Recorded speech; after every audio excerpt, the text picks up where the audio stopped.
एक राजा के महल में एक वाटिका थी जिसमें अंगूरों की बेल लगी थी।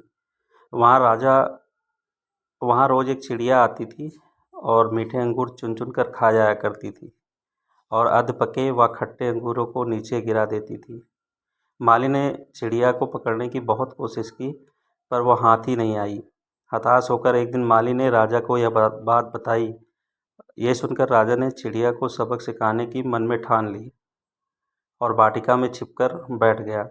जब चिड़िया अंगूर खाने आई तो राजा ने उसे पकड़ लिया।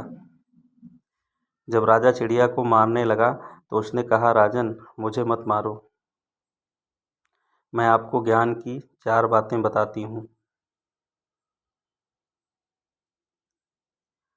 राजा ने कहा, जल्दी बताओ।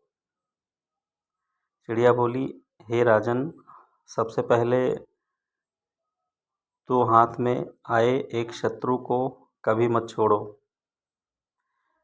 ये मेरी पहली बात है। राजा ने बोला, दूसरी बात बता। चिड़िया ने कहा, असंभव बात पर बोलकर भी विश्वास मत करो। और तीसरी बात यह है कि बीती बातों पर आप कभी पश्चाताप मत करो। राजा ने कहा, आप चौथी बात भी जल्दी बता दो। चिड़िया बोली, चौथी बात बड़ी ही गूढ़ है, मुझे जरा ढीला छोड़ दें क्योंकि मेरा दम घुट रहा है, कुछ सांस लेकर ही बता सकूंगी।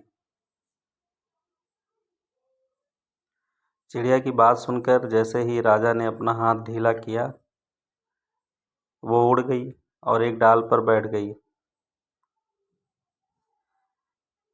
और बोली, मेरे पेट में 2 हीरे हैं। यह सुनकर राजा पश्चाताप में डूब गया। राजा की हालत देख चिड़िया बोली, राजन, ज्ञान की बातें सुनने में और पढ़ने से कुछ लाभ नहीं होता, उस पर अमल भी करना चाहिए। अमल करने से ही फ़ायदा होता है। आपने मेरी बात नहीं मानी, मैं आपकी शत्रु थी, फिर भी आपने पकड़कर मुझे छोड़ दिया। मैंने ये असंभव बात कही कि मेरे पेट में 2 हीरे हैं, फिर भी आपने उस पर भरोसा कर लिया। आपके हाथ में वे काल्पनिक हीरे नहीं आए तो आप पछताने लगे। उपदेशों को आचरण में उतारें, बगैर उनका कोई मोल नहीं, ऐसा सभी को समझना चाहिए।